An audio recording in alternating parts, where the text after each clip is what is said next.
Hello students, मैं गोपाल पांडे आप Hindi medium के स्टूडेंट्स का अपने चैनल पर वेलकम करता हूं। ये आपका 10वां लेक्चर है और अभी तक हम लोग 9 लेक्चर कंप्लीट कर चुके हैं। मुझे पूरा भरोसा है कि आप लोग अच्छे से पढ़ाई कर रहे हैं और सारे लोग वीडियो देख रहे हैं। जो बच्चे वीडियो नहीं देख पा रहे हैं वो सभी लोग वीडियो देखिए और लिख लिख करके पढ़िए। मैंने बोला भी था आप लोगों को कि जो मैंने व्हाट्सअप ग्रुप बनाया है उस व्हाट्सअप ग्रुप में आप सभी लोग नोट कर करके अपने नोटबुक का फ़ोटो खींच करके भेजिए। अपने कॉपी में जो भी आप लिखते हैं उसका फ़ोटो खींच करके भेजिए, ठीक है। तो अभी हम लोग का अनुसंख्य गुणधर्म चल रहा था और अनुसंख्य गुणधर्म में हम लोग 2 चीज़ देख चुके थे। पहला जो टॉपिक हम लोगों ने देखा था वाष्प दाब का आपेक्षिक अवनमन, और दूसरा जो टॉपिक हमने देखा था वह था क्वथनांक का उन्नयन। तो वो टॉपिक काफ़ी अच्छे से मैंने आप लोगों को समझा दिया था और जिनको नहीं समझ में आया है वो 2-3 बार देखिए वीडियो। फिर भी नहीं समझ में आता है आप फ़ोन करके मेरे से पूछिए। तो आज का हमारा जो टॉपिक है वो है हिमांक का अवनमन। ये तीसरा अनुसंख्य गुणधर्म है। अभी तक 2 अनुसंख्य गुणधर्म हो चुके हैं, ये तीसरा अनुसंख्य गुणधर्म है और ये काफ़ी इंपॉर्टेंट है बोर्ड पॉइंट ऑफ व्यू से। तो समझने की कोशिश करते हैं कि हिमांक का अवनमन से आप क्या समझते हैं, हिमांक का अवनमन वास्तव में होता क्या है। तो सबसे पहला बात है कि हिमांक और तब है अवनमन। हिमांक का मतलब क्या है? हिमांक एक ऐसा तापमान है जिस पर द्रव जो है वो ठोस में बदल जाता है। मतलब सीधे सीधे ये आप लोग 10th तक यही डिफिनीशन पढ़ते हैं कि जिस तापमान पर द्रव ठोस में परिवर्तित हो जाता है उसे हम लोग क्या कहते हैं, उसे हिमांक कहते हैं। और अवनमन की बात जो हो रही है, अवनमन का मतलब होता है कम होना, घटना। तो क्या कम होगा वो आज हम समझेंगे। यानी कम तो होगा हिमांक, ये तो तय बात है कि हिमांक कम होगा। तो हिमांक में जो कमी आएगी उसी को हिमांक का अवनमन कहेंगे। तो ये कमी क्या होगा, कैसे आएगा, क्या कमी, किस चीज़ में कमी आएगी वो समझते हैं। सबसे पहली बात कि आपको ये पता है कि विलायक का वाष्प दाब ज़्यादा होता है और विलयन का वाष्प दाब कम होता है। किसका वाष्प दाब ज़्यादा होता है? तो विलायक का वाष्प दाब ज़्यादा, विलयन का वाष्प दाब कम। तो अब हिमांक क्या होता है? हिमांक वह तापमान है जिस पर ठोस और द्रव दोनों के वाष्प दाब समान हो जाते हैं। एकदम आराम से समझिए बात को क्या कह रहे हैं। हिमांक वह तापमान है जिस पर ठोस तथा द्रव दोनों के वाष्प दाब समान हो जाते हैं। अब जरा सोचो, मैंने क्या बोला कि दोनों के वाष्प दाब हिमांक पे समान होने चाहिए, लेकिन आपको ये एक बात पता है कि विलायक का वाष्प दाब ज़्यादा होता है और विलयन का वाष्प दाब कम होता है। तो मान लो कि जैसे कि विलायक का वाष्प दाब 600 है और विलयन का वाष्प दाब 800 है, विलयन का वाष्प दाब 400 है और हम लोगों को पहुंचना है 800 पे, हिमांक 800 है मान लो। तो 400 से 800 पे जाना है और 600 से भी 800 पे जाना है, तो कौन जल्दी जाएगा?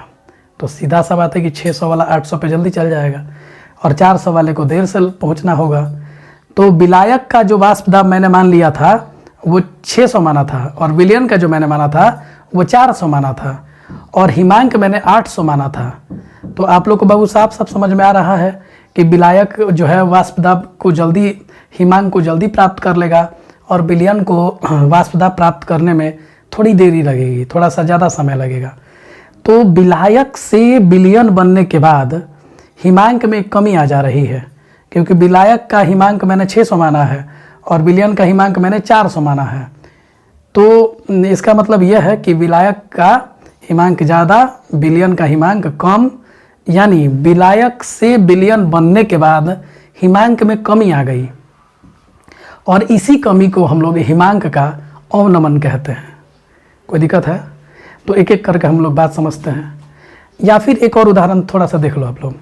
जैसे मान लो कि हमने एक द्रव में एक ठोस मिलाया और ठोस और द्रव को मिला करके हमने एक विलयन तैयार कर लिया। तो बताओ बाबू कि विलयन हम जब तैयार कर रहे हैं तो विलायक में केवल पानी है और विलयन में ठोस और द्रव दोनों हैं।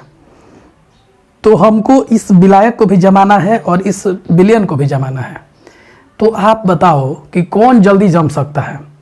विलायक जल्दी जमेगा या विलयन जल्दी जमेगा? चूँकि विलायक में विलेय जो डाला गया है वो ठोस है और यहाँ पूरा का पूरा पानी है।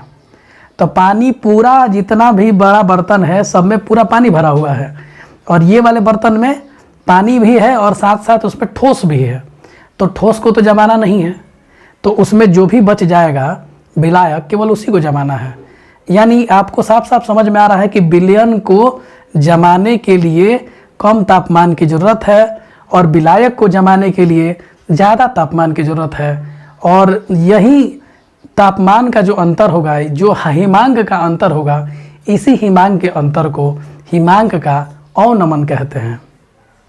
बात क्लियर समझ में आ गया? क्योंकि ये पूरा पानी था तो इसको ज़्यादा तापमान देना होगा, इधर थोड़ा सा कम देना होगा। क्यों भाई? क्योंकि इसमें ठोस पहले से भी मौजूद है। तो इसी वाष्प दाब की कमी को हिमांक का अवनमन कहते हैं। आइए परिभाषा देख लेते हैं बोर्ड पे। किसी द्रव का हिमांक, पहले मैंने बता दिया कि क्या होता है। तो किसी भी द्रव का हिमांक वह ताप है जिस पर ठोस तथा द्रव दोनों अवस्थाओं का वाष्प दाब समान हो जाता है। मैंने कब से आपको बोला हुआ है कि हिमांक वह तापमान है जिस पर ठोस और द्रव दोनों का वाष्प दाब समान होता है। जैसे पानी ले लेते हैं द्रव के रूप में, तो जैसे ही आपने पानी लिया तो पानी और उसका जो ठोस रूप है, ठोस रूप क्या है पानी का? तो बर्फ है। तो बर्फ और पानी दोनों का वाष्प दाब 0 डिग्री पे समान हो जाता है। तो 0 डिग्री सेल्सियस जो है वो पानी का हिमांक है, कोई दिक्कत नहीं है। अब देखिए, विलायकों का हिमांक सदैव विलयनों के हिमांक से अधिक होता है, क्योंकि विलायकों के वाष्प दाब अधिक होते हैं और विलयन का वाष्प दाब कम होता है। और हिमांकों के इसी अंतर को हिमांक का अवनमन कहते हैं। मैंने बोला भी था आपसे कि विलायक का हिमांक ज़्यादा, विलयन का हिमांक कम। और हिमांक क्या होता है? वाष्प दाब होता है। तो विलायक का वाष्प दाब ज़्यादा, विलयन का वाष्प दाब कम। तो वाष्प दाब के इसी अंतर को, हिमांक के इसी अंतर को हम हिमांक का अवनमन कहते हैं। और हिमांक के अवनमन को बाबू डेल्टा TF से सूचित करते हैं। तो देखो, डेल्टा T माने तापमान का अंतर और F माने अंग्रेजी में फ्रीजिंग कहते हैं। हिमांक को अंग्रेजी में फ्रीजिंग कहते हैं। तो ये तापमान का अंतर है। और किस तापमान का अंतर है? तो जिस तापमान पे ये हिम हो जाता है, जिस तापमान पे ये बर्फ हो जाता है, उस तापमान का अंतर। मतलब विलायक किस तापमान पे बर्फ हो रहा है, विलयन किस तापमान पे बर्फ हो रहा है, इन दोनों के तापमान का जो अंतर होगा उसी को हम डेल्टा TF से सूचित करते हैं। आप देख भी सकते हो कि डेल्टा TF बराबर TF नॉट माइनस TF लिखा हुआ है। इसका मतलब यह है कि ये TF नॉट यह विलायक का हिमांक है, यह विलयन का हिमांक है। तो विलायक के हिमांक में से विलयन के हिमांक को जब आप घटाओगे तो इसी को हम लोग हिमांक का अवनमन कहते हैं। इसको डेल्टा TF से सूचित करते हैं। कोई दिक्कत नहीं है? ओके, मैंने लिख भी दिया बाबू, TF नॉट विलायक का हिमांक है और TF जो है विलयन का हिमांक है। अब आपको पता है कि हिमांक का अवनमन एक अणुसंख्य गुणधर्म है। और अगर कोई भी गुण अगर अनुसंख्य गुणधर्म है तो वो अणुओं की संख्या पर निर्भर करता है। किसके अणुओं की संख्या पर? तो विलय के अणुओं की संख्या पर निर्भर करता है। तो याद रखना कि हिमांक जो होता है, हिमांक का अवनमन, वह एक अणुसंख्य गुणधर्म है और अणुसंख्य गुणधर्म विलय के कणों पर निर्भर करता है। तो इस तरह से ये भी हम बोल सकते हैं कि हिमांक का अवनमन विलय के कणों पर निर्भर करता है। अतः यह मूललता के समानुपाती होता है, मूललता के समानुपाती होता है। तो याद रखना कि हिमांक का अवनमन मूललता के समानुपाती होता है। 1 नंबर के लिए इंपॉर्टेंट है, 1 मार्क्स के लिए इंपॉर्टेंट है कि हिमांक का अवनमन किसके समानुपाती होता है। 4 ऑप्शन दे देगा, मूललता, मूललता, नॉर्मलता, फॉर्मलता। आंसर होगा मूललता। तो याद रखना कि हिमांक का अवनमन मूललता के समानुपाती होता है। और इसको हमने इस तरह से लिखा भी है, देखो, डेल्टा TF M के समानुपाती। तो डेल्टा TF बराबर KF गुना M। अब देखो, ये KF का नाम याद रखना बाबू, बहुत इंपॉर्टेंट है ऑब्जेक्टिव के लिए। कि KF का नाम है अवनमन स्थिरांक या क्रायोस्कोपिक स्थिरांक, M का नाम है मूललता और डेल्टा TF का नाम है हिमांक का अवनमन। इसी सूत्र पर न्यूमेरिकल बनाएंगे हम लोग, आप ध्यान दीजिएगा। डेल्टा TF बराबर KF गुना M। डेल्टा TF क्या? हिमांक का अवनमन। KF क्या? तो अवनमन स्थिरांक या क्रायोस्कोपिक स्थिरांक। और M जो है वो मूललता है। तो डेल्टा TF बराबर KF गुना M। मूललता को हम लोग क्या लिख सकते हैं? तो विलय के मोलों की संख्या बटा विलायक का भार kg में। विलेय के मोलों की संख्या बटा विलायक का भार केजी में, ये मोललता होता है। ये आपको मैंने याद करवाया है। अब देखो बाबू, यहाँ पे ये थोड़ा सा छोटा छोटा आपको दिख रहा होगा, मैं पढ़ दे रहा हूँ। विलेय का दिया गया भार और ये विलेय का अनुभार, अनुभार निकालते थे और दिया गया भार दिया रहता है प्रश्न में। ये कैपिटल W है, कैपिटल W का मतलब विलायक का भार, लेकिन ये भार ग्राम में दिया हुआ है। तो n के जगह पे लिख दिए W बटा m, मैंने दिया गया भार बटा में अनुभार, और इस W को हम लोग 1000 से भाग दिए, कहे कि ये विलायक का भार जो है वो ग्राम में दिया है। अगर विलायक का भार ग्राम में रहेगा तो 1000 से भाग देंगे। 1000 से भाग क्यों देंगे? ताकि वो किलोग्राम में बदल जाए। तो अब सूत्र मेरा बन गया है KF गुना W बटा M और बटा में W बटा 1000। ये W विलेय का भार, ये M विलेय का अनुभार, ये W विलायक का भार, लेकिन ये भार किस में? ग्राम में। यहाँ पे ध्यान रखना कि इस सूत्र में ये विलायक का भार केजी में है और ये W जो है वो विलायक का भार ग्राम में है। तो दो सूत्र मैं दे दे रहा हूँ आपको, दोनों में से जो सूत्र लगाना हो लगा सकते हो। तो डेल्टा टी ए बराबर KF गुना W गुना 1000, पहला गुना चौथा हो जाता है। तो ये पहला और ये चौथा एक साथ हो जाएगा और दूसरा गुना तीसरा एक साथ हो जाएगा। तो डेल्टा टी एफ बराबर KF गुना W गुना 1000 बटा में M गुना W। बोलो KF क्या है? क्रायोस्कोपिक स्थिरांक, या फिर बोल सकते हैं अवनमन स्थिरांक। W विलेय का दिया गया भार 1000 तो रहेगा, M विलेय का अनुभार और W विलायक का भार। ठीक है। तो अब देखो, कहीं कहीं क्वेश्चन में NCERT में भी आपका दिया है कि विलेय का अनुभार आप कैसे निकालेंगे, किस सूत्र से निकालेंगे? M कैसे निकालेंगे? तो इसको आप भेज दीजिए नीचे और M को भेज दीजिए ऊपर। तो M बराबर KF गुना W गुना 1000 बटा में डेल्टा TF गुना W। कुछ नहीं किया मैंने, M को उधर भेज दिया, डेल्टा TF को नीचे भेज दिया। तो इस तरीके से हम विलेय का अनुभार निकाल सकते हैं। विलेय का अनुभार भी NCERT में दिया हुआ है और उसको हम लोग निकालते हैं। तो ये सूत्र पूछा भी जाता है कि विलेय के अनुभार को कौन सा सूत्र व्यक्त किया जाता है, किस सूत्र के द्वारा व्यक्त किया जाता है। तो M को बाबू इधर ले आओ और डेल्टा TF को इधर ले आओ, बस मैंने कुछ नहीं किया है। तो देखो M बराबर KF गुना W गुना 1000 बटा में डेल्टा TF गुना W, क्योंकि M यहाँ आ चुका है, डेल्टा TF यहाँ आ चुका है। इन सूत्र को आप याद कर जाइएगा, क्योंकि ये इस पर न्यूमेरिकल बनेगा। KF का मान प्रश्न में दिया रहेगा। ठीक है, तो ये ध्यान रखना। अच्छा, कैसे डेल्टा ये KF को कैसे परिभाषित करेंगे वो कुछ देर में देखेंगे, जब आप लोग नोट कर लीजिएगा। तो अब देखो जरा, वाष्प दाब और हिमांक के बीच में ये ग्राफ खींचा गया है। तो वाष्प दाब और हिमांक के बीच में ग्राफ जब खींचा गया तो आप देख सकते हो, देखो ये वाष्प दाब है। ठीक है, तो देखो ये TF है और ये TF नॉट है। ये विलायक का तापमान है, विलायक का तापमान, और ये विलयन का तापमान है। विलायक का हिमांक है और ये विलयन का हिमांक है। और दोनों के हिमांक में जो अंतर है उसी को डेल्टा TF कहते हैं।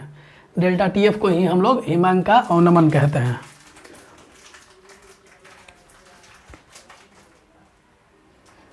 हिमांक का अवनमन कहते हैं। ठीक है, तो डेल्टा TF बराबर TF नॉट माइनस TF, ये मैंने आपको समझा दिया है कि डेल्टा TF बराबर TF नॉट माइनस TF। इसको भी याद रखोगे क्योंकि इस पर न्यूमेरिकल आएगा कि डेल्टा TF क्या होता है। तो TF नॉट माइनस TF किसका? ये हिमांक है विलायक का। ये किसका है? विलयन का। किसका हिमांक ज़्यादा होता है? विलायक का। किसका कम होता है? विलयन का। तो इस तरीके से आप लोग चित्र बना लीजिएगा और ये ग्राफ आप लोग समझ लीजिए कि विलायक का हिमांक ज़्यादा, विलयन का हिमांक कम। पकड़ोगे कैसे? तो विलायक का हिमांक यहाँ पे, विलयन का हिमांक यहाँ पे, तो दोनों का अंतर हिमांक का अवनमन। तो नोट कर लो और फिर इस पर हम लोग करते हैं न्यूमेरिकल।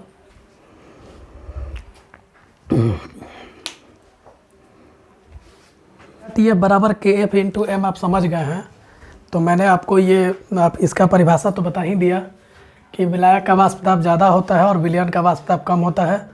तो अगर दोनों का वाष्प दाब बराबर करना है तो फिर विलायक के वाष्प दाब को घटाना पड़ेगा और वाष्प दाब की इसी कमी को हम लोग हिमांक का अवनमन कहते हैं। तो ज़रा समझो KF को कैसे हम लोग परिभाषित करें। तो एक काम करते हैं, अगर M का मान 1 रख दिया जाए तो m का मान क्या होता है, याद है तुम लोग को? m बराबर n बटा w लिखते हैं। n क्या है जी? विलय के मोलों की संख्या, और w क्या है? विलायक का भार। तो मान लो कि विलय के मोलों की संख्या, विलय के मोलों की संख्या 1 है, 1 मोल है, 1 मोल है, ठीक है। और ये विलायक का भार है, तो विलायक के भार को भी हम 1 kg मान लेते हैं। विलायक का भार बराबर 1 kg मान लेते हैं, या 1000 ग्राम मान लेते हैं। तो बात तो वही है ना। अगर m का मान, यदि m का मान 1 है, तो हम बोल सकते हैं कि डेल्टा TF बराबर KF हो जाएगा। यानी अवनमन स्थिरांक या क्रायोस्कोपिक स्थिरांक को हम हिमांक का अवनमन बोल सकते हैं। तो देखो मैं लिख रहा हूँ कि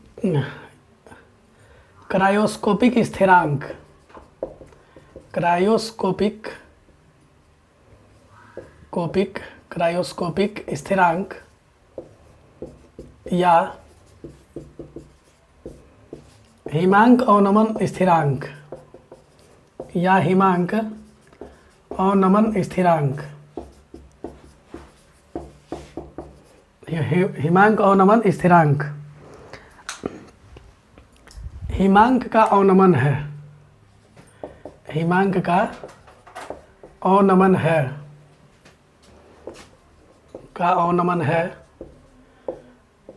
अवनमन है यदि 1 मोल विलेय को, यदि 1 मोल विलेय को 1000 ग्राम विलायक में, यदि 1 मोल विलेय को 1000 ग्राम विलायक में घुलाया जाए,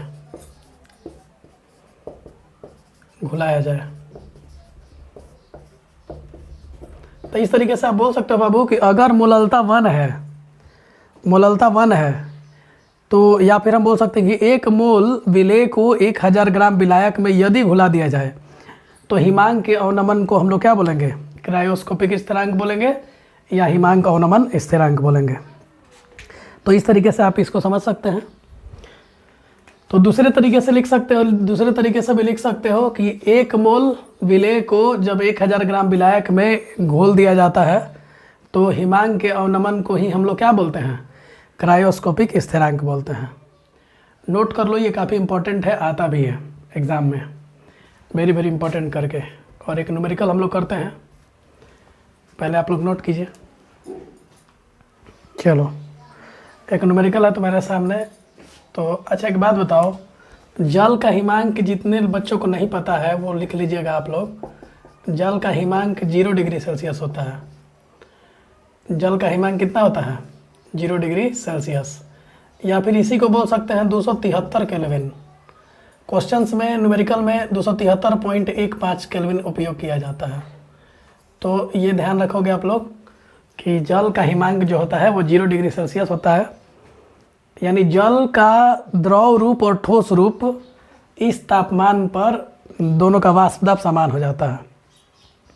ये ध्यान रखना कि जल का और जल के साथ जो ठोस लेंगे उसका जो विलयन बनेगा, दोनों का ये 0 डिग्री सेल्सियस पे हिमांक बराबर होगा।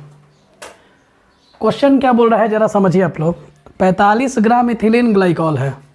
जो बच्चे पहली बार इथिलीन ग्लाइकॉल सुन रहे हैं उनके लिए मैं सूत्र लिख दे रहा हूँ और याद भी कर जाओगे क्योंकि परीक्षा में ये पूछता है। इथिलीन ग्लाइकॉल होता है बाबू CH2OH और CH2OH।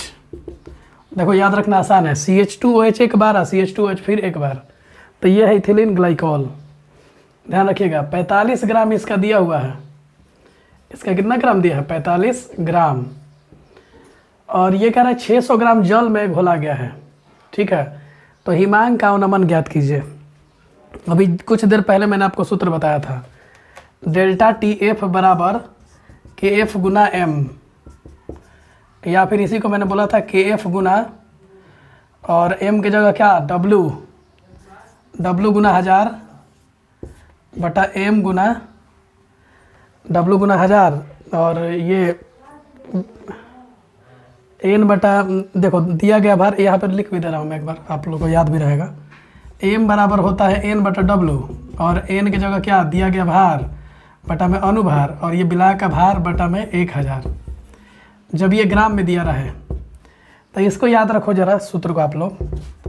तो ये पहला गुना चौथा हो जाता है, तो W गुना 1000 हो गया और M गुना ये W। तो ये ध्यान रखना कि 1 W ऊपर 1 W नीचे और ये M नीचे, ये अनुभार है विलेय का। विलेय यहाँ पे मेरा क्या है, विलेय यहाँ पे इथिलीन ग्लाइकॉल है। तो ये ध्यान रखना कि ये मेरा विलेय है और विलेय का अनुभार निकाल लेते हैं। तो विलेय का अनुभार क्या होगा बताओ, विलेय का अनुभार M बराबर, यहाँ पे क्या है, कार्बन कितना है 2 है, हाइड्रोजन 4 और 2 6 है और ऑक्सीजन 2 बार है। तो ये 12 दूनी 24 और 6 और 16 दूनी 32, तो ये 30 और 32 कितना हो गया 62 हो गया। तो इसका अनुभार 62 हो गया। याद रखना इस बात को कि M का मान यहाँ पे 62 हो रहा है, ठीक है।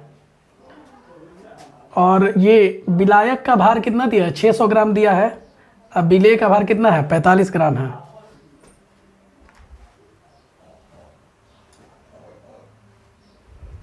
तो चलो रखते हैं। तो KF का मान प्रश्न में दिया है, KF का मान तो प्रश्न में दिया था, देख लीजिए। KF का मान 1.86 दिया है। KF का मान प्रश्न में दिया है 1.86 केल्विन kg पर ग्राम। अच्छा, KF का हम लोग इकाई देखेंगे एक बार। बताओ यहाँ पे डेल्टा TF का इकाई क्या होगा, यहाँ पे डेल्टा TF का इकाई जो होगा वो केल्विन होगा और M का क्या होगा मोल पर केजी। तो केल्विन और ये मोल पर केजी तो नीचे ना चला जाएगा जी। तो केल्विन मोल और केल्विन केजी पर मोल बोल सकते हैं।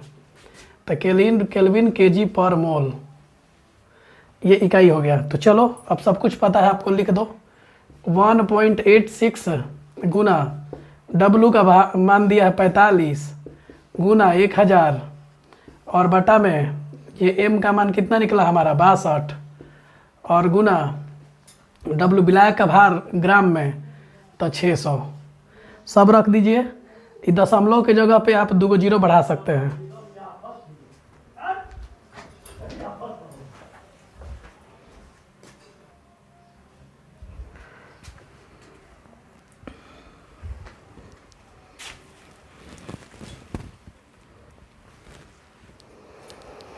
चलो तो सब कुछ यहाँ पता है आप लोगों को। अभी इसका मान हम लोग रखते जाते हैं एक करके। तो बोलिए 1.86 को 186/100 कर सकते हैं गुना 45 गुना 1000 बटा में ये 62 गुना 600। देखो दशमलव के बदले में मैंने 100 लिया है यहाँ पे, ध्यान रखना। तो 1 जीरो 2 जीरो और ये 3 जीरो, तो 3 को जीरो तो इसे ही कट गया। अब कटाते हैं 5 दूनी 10 5 9 45। अब बोलो 3 दूनी 6 3 3 9 और अब इसको कटा लो 62 में 3 से ही कट जाएगा शायद 60, हाँ कट जाएगा। तो 3 हो गया। तो 3 3 9 9/4, तो 9/4 मतलब 2.25। ये आपका आ गया डेल्टा TF का मान, ठीक है। नोट कर लो इसको।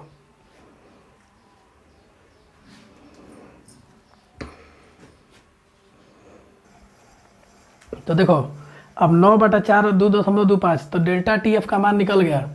और कुछ देर पहले मैंने बताया था कि डेल्टा TF बराबर हम लोग क्या लिखते हैं, तो लिखते हैं TF नॉट माइनस TF। और देखो TF नॉट मैंने जल का हिमांक शुरू में ही बता दिया था। तो 273.15 याद रखना माइनस 2.25। अब इसको घटा करके बताओ कितना आ रहा है। तो ये आ रहा है 270.95, ठीक है। तो ये आंसर हो गया। किसका मान हुआ ये, तो ये तुम्हारा TF का मान हो गया।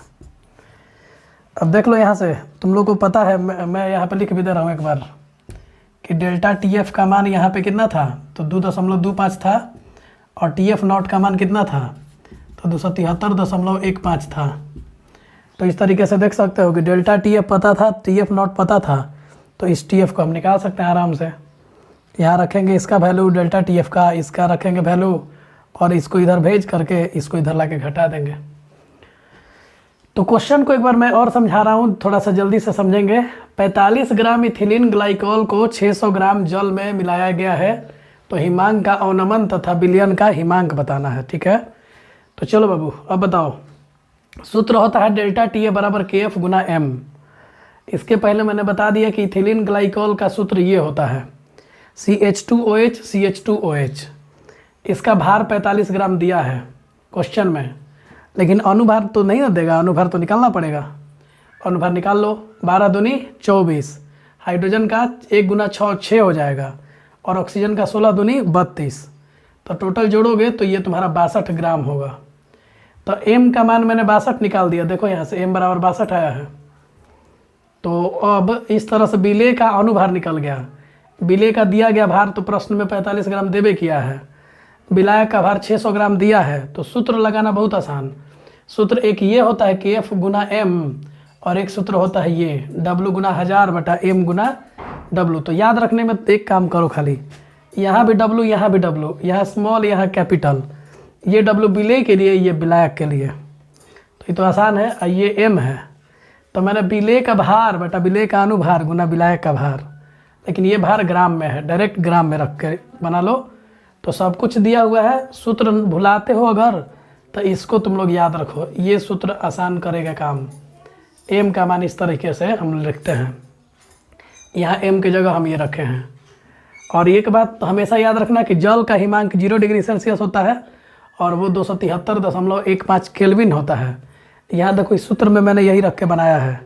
डेल्टा टी एफ हमने निकाल लिया, टी एफ नॉट का मान याद था 273.15, ठीक है, और हमने टी एफ कैलकुलेट कर लिया यहाँ से, इसमें से इसको घटा लिया तो 270.95 ये जो आया है ये टी एफ का मान आया है। इसका मतलब विलयन का हिमांक आया है। तो यहाँ पे आप लिख लीजिएगा कि पूछा भी था क्वेश्चन में। क्वेश्चन में क्या पूछा था? तो विलयन का हिमांक, तो विलयन का हिमांक जो आया है वो आया है 270.95। तो ये फाइनली हमारा आंसर हो गया। एक आंसर ये हुआ और एक आंसर ये हुआ 2.25। ठीक है, नोट कीजिए। एक और न्यूमेरिकल करेंगे अच्छे से, फिर क्लियर होगा। क्वेश्चन है कि विद्युत अपघटन के 1 ग्राम को 50 ग्राम बेंजीन में घोलने पर, ठीक है, विद्युत अपघटन नहीं, विद्युत अपघट्य कुछ भी हो सकता है। तो विद्युत अपघट्य के 1 ग्राम को 50 ग्राम बेंजीन में घोलने पर हिमांक में इतना की कमी आ जाती है। तो बेंजीन का हिमांक अवनमन स्थिरांक इतना दिया हुआ है, तो विलेय का मोलर द्रव्यमान ज्ञात कीजिए। तो विद्युत अपघट्य के 1 ग्राम को 50 ग्राम बेंजीन में घोलने पर हिमांक में इतना कमी आता है। ठीक है, तो देखो हिमांक के कमी को हम लोग हिमांक का अवनमन बोलते हैं, तो उसको सूचित करते हैं डेल्टा टी एफ से। तो डेल्टा टी एफ का मान है 0.40। क्वेश्चन में क्या क्या दिया है हम लोग एक एक करके चलते हैं, पकड़ते हैं। विलेय का भार दिया है, विद्युत अपघट्य मतलब विलेय, तो विलेय का भार है 1 ग्राम। विलायक का भार भी दिया है, विलायक का काम यहाँ बेंजीन कर रहा है, तो ये है तुम्हारा 50 ग्राम। 50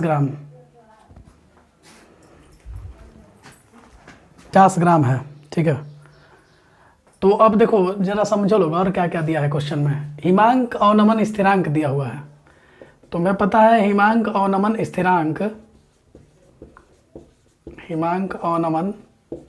स्थिरांक KF को कहते हैं, और KF का मान जो है वो 5.12 केल्विन kg पर मोल है, ये दिया हुआ है। अब विलेय का मोलर द्रव्यमान पूछ रहा है, मैंने सूत्र लिखवाया है आप लोग को, अगर नहीं पता है तो लिख लो एक बार। देखो तो डेल्टा टी एफ बराबर KF गुना M होता है, और इसी को मैंने लिखा था KF गुना N बटा W, और इसी को लिखा था मैंने KF गुना N की जगह W बटा में M।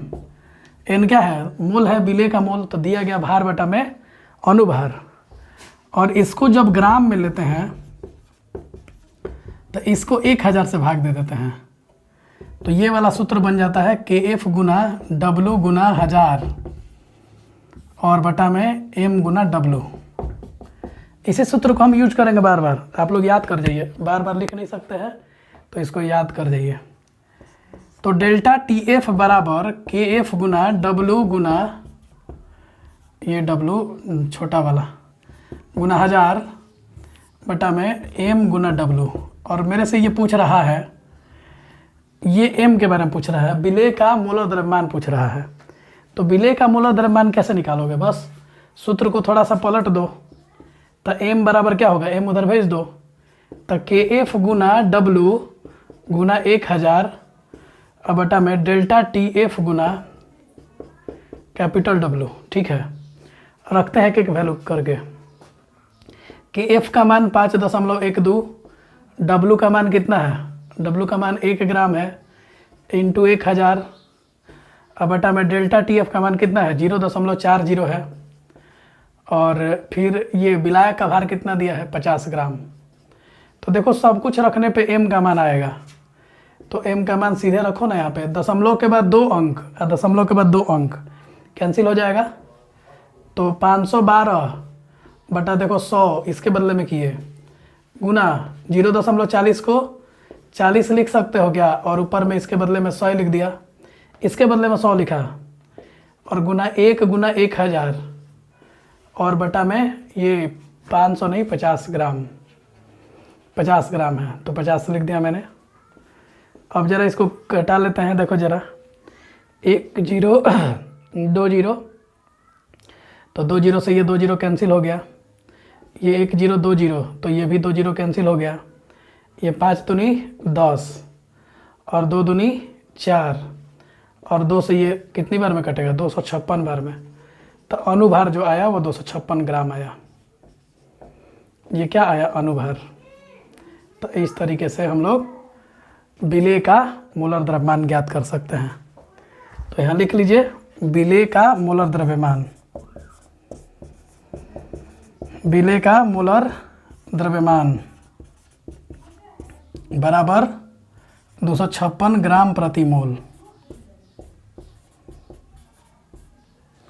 ठीक है, तो इस तरीके से ये इस टॉपिक से अगर क्वेश्चन आता है तो वो फार्मूला बेस्ड क्वेश्चन होगा, और इसका हम लोग इस तरीके से सॉल्यूशन करेंगे।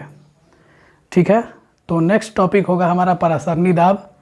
आप लोग इस वीडियो को अच्छे से देखिए, और जो भी दिक्कत होता है कमेंट कीजिए, कमेंट बॉक्स में जाइए, और नहीं तो फ़ोन करिए, व्हाट्सएप पे डाउट भेजिए। ओके, ठीक है, थैंक यू।